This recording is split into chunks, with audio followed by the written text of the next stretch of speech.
आप सबको नमस्कार।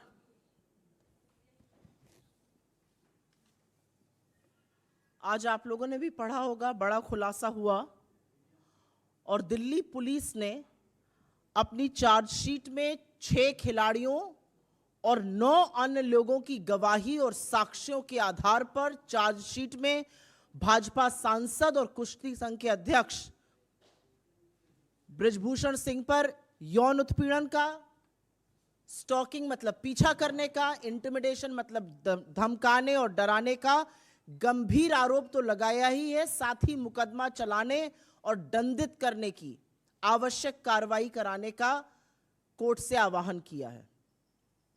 आपकी जानकारी के लिए यहां पर बताना जरूरी है कि बृजभूषण सिंह भाजपा सांसद पर धारा 506 आपराधिक धमकी, 354 महिला की लज्जा और शीलता को भंग करना, 354A यौन उत्पीड़न, 354D पीछा करना जैसी धाराएं लगाई गई हैं।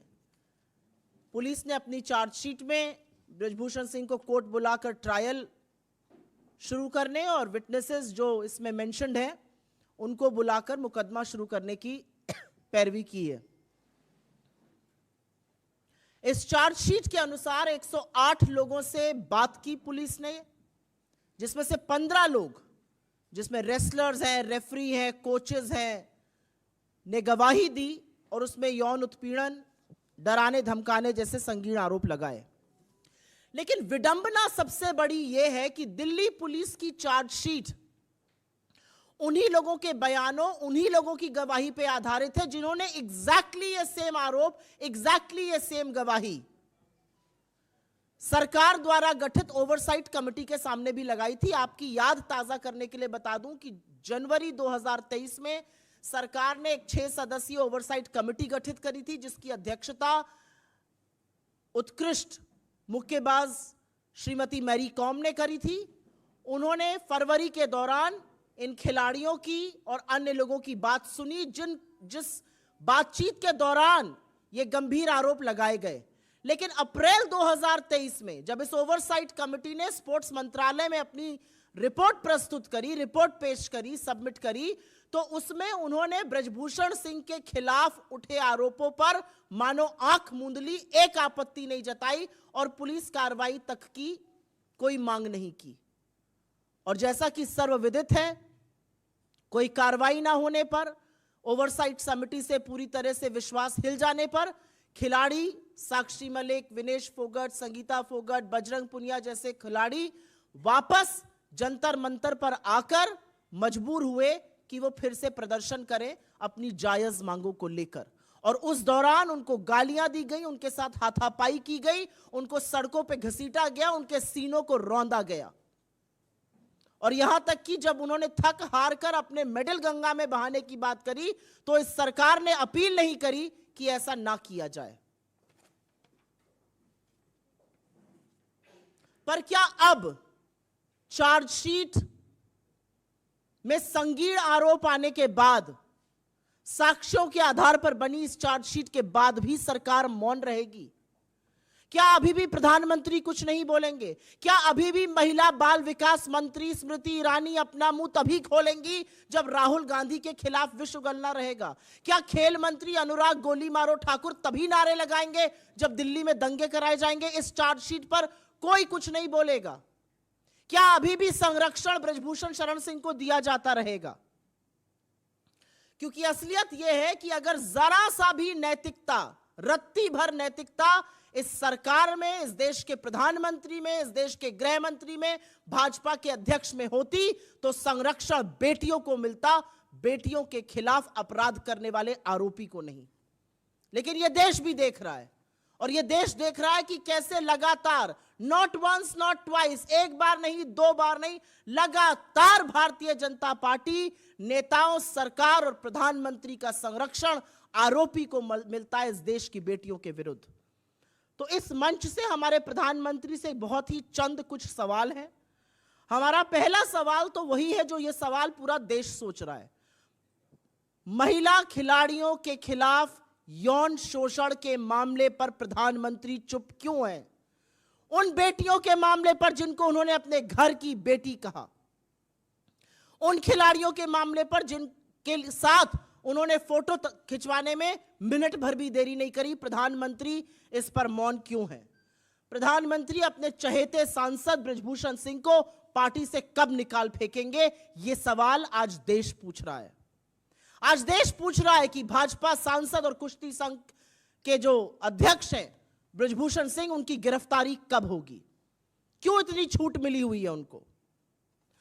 और अंत में मोदी जी, आपकी सरकार ब्रजभूषण सिंह को संरक्षण देना कब बंद करेगी?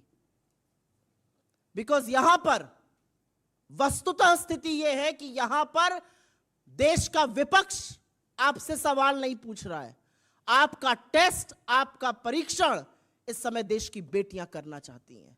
क्या नैतिकता है जरा सी भी आप में, और आप क्या कीजिएगा? I will very briefly make the same statement in English. In a huge revelation that we all woke up to, and something that one has known about, the Delhi police has filed its charge sheet, and in its charge sheet, on the basis of evidence and allegations made by some of India's most decorated athletes, referees, coaches, and other vendors, they have filed serious charges of sexual misconduct, sexual harassment, molestation and stalking against BJP MP and also the Wrestling Federation Chief Brajbhushan Singh. The charge sheet invokes Section 506, criminal intimidation, Section 354, outraging modesty of a woman, Section 354, sexual harassment, 354D, stalking. The police has, of course, asked the court to summon Brajbhushan Singh for trial and has asked witnesses to be called in for questioning as well.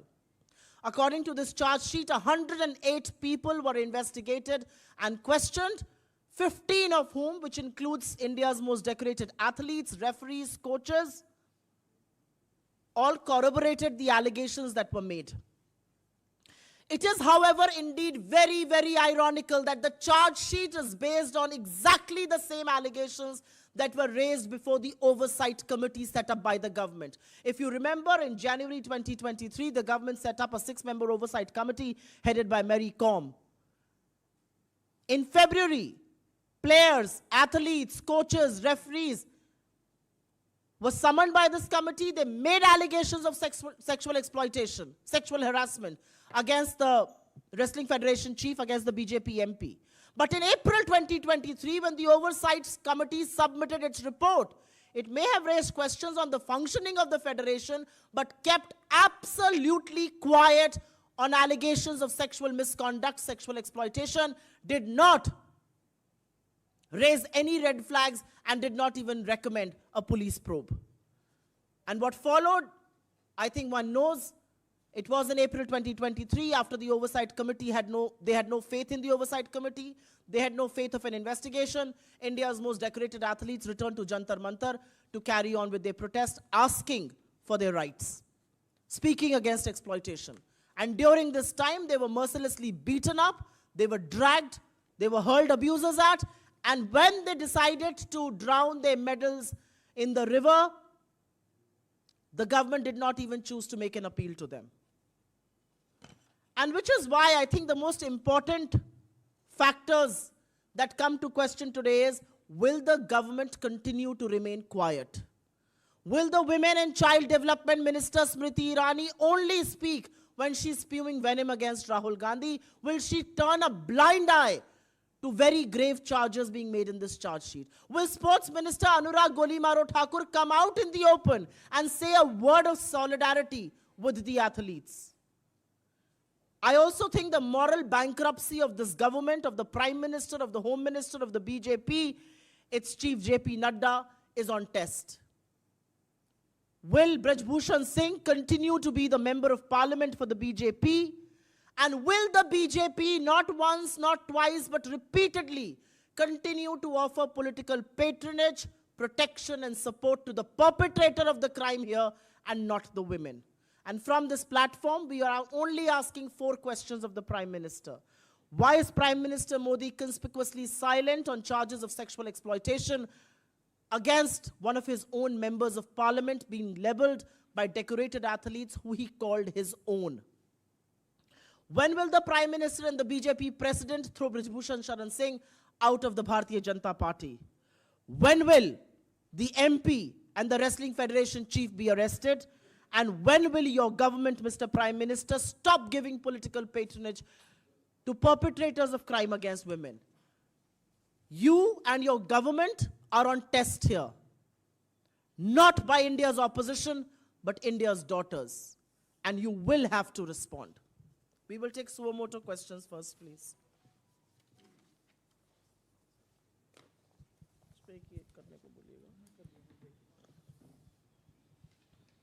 Yes.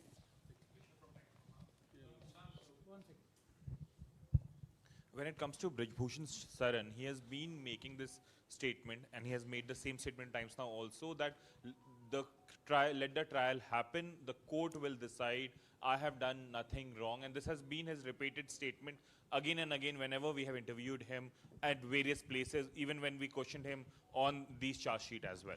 I have a very earnest request to make to my friends of media here as well. Stop giving the man who's charged with such grave allegations a platform to come voice an opinion that he does. It's the same MP, the same Wrestling Federation chief who said medals are available for 2 rupees or 10 rupees.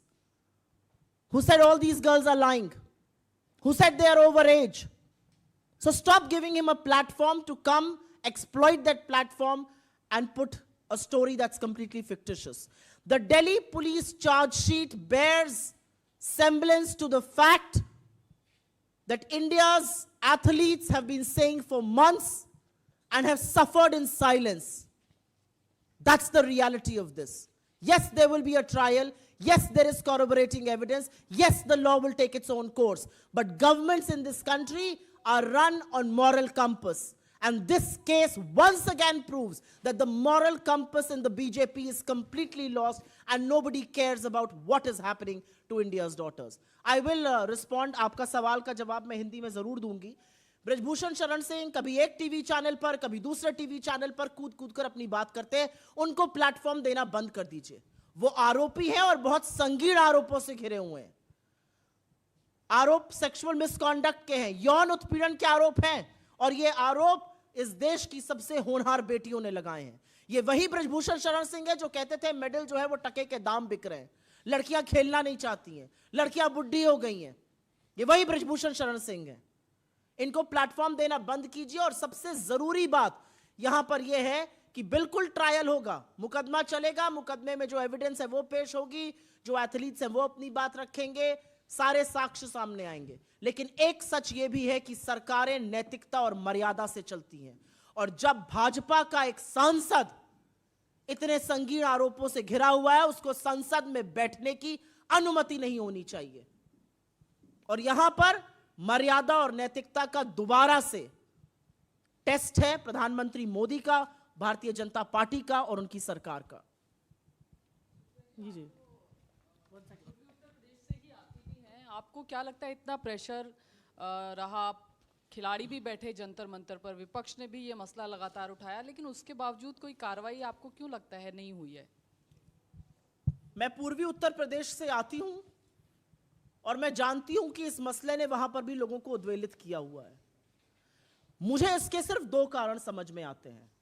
एक, सरकार की नैतिकता पूरी तरह से मर चुकी है. अगर सरकार के अंदर नैतिकता होती तो नरसंहार के मुख्य अभियुक्त का पिता इस देश का गृह राज्य मंत्री नहीं होता. अगर सरकार के अंदर नैतिकता होती तो जिस व्यक्ति के खिलाफ यौन शोषण के आरोप लगे हैं वो बगल में बैठकर ठसके से यह ना कहता मेरे ऊपर प्रधानमंत्री का हाथ है. तो सरकार की नैतिकता पूरी तरह से मर चुकी है. यह सबसे बड़ा साक्ष्य है कि सरकार ने इस पर कुछ नहीं किया. सरकार इस देश की बेटियों के साथ नहीं, उनके खिलाफ जो आरोपी हैं, जो अत्याचारी हैं, लगातार उनके साथ खड़ी रहती है. और दूसरा कारण थोड़ा राजनीतिक है. दूसरा कारण अमित शाह जी और योगी जी के बीच की जो खींचतान है, जो उत्तर प्रदेश की राजनीति को फॉलो करते हैं, उसका सीधा उदाहरण है ये. इस पे मैं जितना कम बोलूं अच्छा है. समझने वाले समझ गए, कहने वालों ने कह दिया. सुप्रिया जी, मेरा सवाल ये है कि इस पूरे मामले में दिल्ली पुलिस की विश्वसनीयता पर पहले दिन से सवाल उठता रहा है. अब चूंकि चार्जशीट में जो सब बातें सामने आई हैं, आपको लगता है दिल्ली पुलिस सही दिशा में जांच कर रही है और जो क्रेडिबिलिटी लॉस दिल्ली पुलिस का हुआ था वो अब कहीं ना कहीं कुछ रिस्टोर हुआ? इस देखिए, एक चार्जशीट फाइल कर देने से क्रेडिबिलिटी रिस्टोर नहीं हो जाती है। एक ये भी सच है कि महीनों लग गए, एफआईआर नहीं हुई। एक ये भी सच है कि जब संसद का उद्घाटन प्रधानमंत्री जी अपना राजतिलक करा रहे थे तो बेटियों को सड़कों पर यही दिल्ली पुलिस घसीट रही थी। यही दिल्ली पुलिस है जो कभी पॉक्सो पर इधर, कभी पॉक्सो पर उधर कर रही थी। तो इतनी जल्दी विश्वसनीयता रिस्टोर हो जाए, ये नहीं हो सकता है। और दिल्ली पुलिस की विश्वसनीयता पर सबसे बड़ा सवाल तो यह है कि जिस दिन एलिगेशंस लगे थे उसके तुरंत बाद गिरफ्तारी क्यों नहीं हुई। और हमारा कानून कहता है कि पॉक्सो का एलिगेशन के तुरंत बाद गिरफ्तारी होनी चाहिए थी, लेकिन पूरी तरह से बृजभूषण सिंह को प्रोटेक्ट किया गया। उनसे पूछताछ भी तब करी गई जब विपक्ष हावी हुआ, जब लोग हावी हुए, जब लोगों ने सवाल पूछना शुरू किया। तो दिल्ली पुलिस की विश्वसनीयता एक चार्जशीट से रिस्टोर नहीं हो सकती है। मेरा अपना मानना है कि चार्जशीट तो दायर होनी थी, सच को आप कब तक छुपाएंगे, लेकिन उनका अरेस्ट ना होना, उनसे सवाल ना पूछा जाना लंबे टाइम तक, उनके खिलाफ एफआईआर ना लिखा जाना और खिलाड़ियों के साथ जो बदसलूकी हुई, इसमें दिल्ली पुलिस ने अपना, जो अमित शाह जी को रिपोर्ट करती है, अपना असली चाल चरित्र और चेहरा काफी हद तक दिखाया हुआ है। Any other questions? क्या है, पूछिए जी।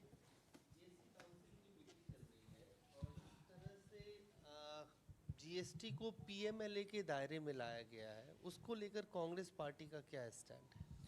हम शुरू से एक बात कह रहे हैं जीएसटी को लेकर। हमारा यह मानना है कि प्रधानमंत्री ने आपाधापी में, जल्दबाजी में अपना नाम उस पर किसी तरह से चस्पाने के लिए जीएसटी को लाए। और यह सच है कि जो जीएसटी आई वो त्रुटिपूर्ण है। जो जीएसटी आई उसने लोगों का, छोटे व्यापारियों का धंधा नर्क कर दिया है। उसको गब्बर सिंह टैक्स कहना बिल्कुल अतिशयोक्ति नहीं है। जिस जीएसटी ने आटे और दही पर टैक्स लगा दिया है, उस जीएसटी का हम समर्थन कैसे कर सकते हैं। लेकिन हमारा अपना मानना है कि इस पर एक विधिवत एक रूपरेखा बनाकर कांग्रेस अपना ऑफिशियल स्टैंड लेगी। अभी के लिए हम सिर्फ इतना कहना चाहते हैं कि जीएसटी के माध्यम से और उत्पीड़न लोगों का करना, जीएसटी के माध्यम से लोगों को अपराधी घोषित कर देना, जीएसटी के माध्यम से लोगों को का शोषण करना सर्वथा गलत है। भाजपा कमेटी सुब्रमण्यम स्वामी ने कहा कि प्रधानमंत्री की राजनीति बिल्कुल जीरो है, उन्हें राजनीति बिल्कुल नहीं आती, उन्हें प्रधानमंत्री नहीं बनना चाहिए, अगला चुनाव उन्हें लड़ना भी नहीं चाहिए। चलिए, जो बात हम पहले दिन से कह रहे थे अब बाकी लोग कह रहे हैं, भाजपा वाले भी कह रहे हैं। ये तो संघ ने भी कह दिया है कि चुनाव प्रधानमंत्री के और उनके एजेंडा पर नहीं जीता जा सकता है। तो शायद जिसका आपने जिक्र किया उन्होंने इसी बात का वर्णन किया है। एनएसए का बयान आया अजीत डोभाल साहब का कि धर्म नहीं होता है किसी भी आतंकवाद का, और ये कुछ बहके हुए लोगों द्वारा किया जाता है आतंकवाद। आतंकवाद पर कांग्रेस पार्टी चलते फिरते बयान नहीं दे सकती है, क्योंकि आतंकवाद से लड़ते हुए हमने एक भारी कीमत अदा करी है। आतंकवाद के चलते हमने अपने 2 नेताओं की शहादत दी है। आतंकवाद के चलते इस देश की प्रधानमंत्री को 32 गोलियों से भून डाला गया। आतंकवाद के चलते इस देश के एक पूर्व प्रधानमंत्री को भारत रत्न राजीव जी के शरीर के चिथड़े उड़ा दिए, क्योंकि वो देश को एकजुट रखना चाहते थे। तो आतंकवाद पर चलते फिरते बयानबाजी करना मुझे नहीं लगता हम कर सकते हैं। आतंकवाद की जितनी भर्त्सना करी जाए वो कम होगी। हिंसा की सार्वजनिक जीवन में या किसी भी मांग को लेकर हिंसा की लेश मात्र न समर्थन किया जा सकता है, न सार्वजनिक जीवन में जगह है। ये उन्होंने किस कॉन्टेक्स्ट में कहा है मुझे नहीं पता, लेकिन आतंकवाद थामे थम नहीं रहा है। जब राजौरी और पुंछ जैसी जगहों में हमारे 10 जांबाज शहीद हो जाते हैं और एनएसए से लेकर प्रधानमंत्री मौन रहते हैं, एक शब्द श्रद्धांजलि का नहीं बोलते हैं, जबकि वो आतंकी हमले होते हैं, तो ऐसे लोगों का बल बढ़ता है। धन्यवाद। Thank you very much. इसके बाद ब्रीफिंग होगी, आपको बता देंगे।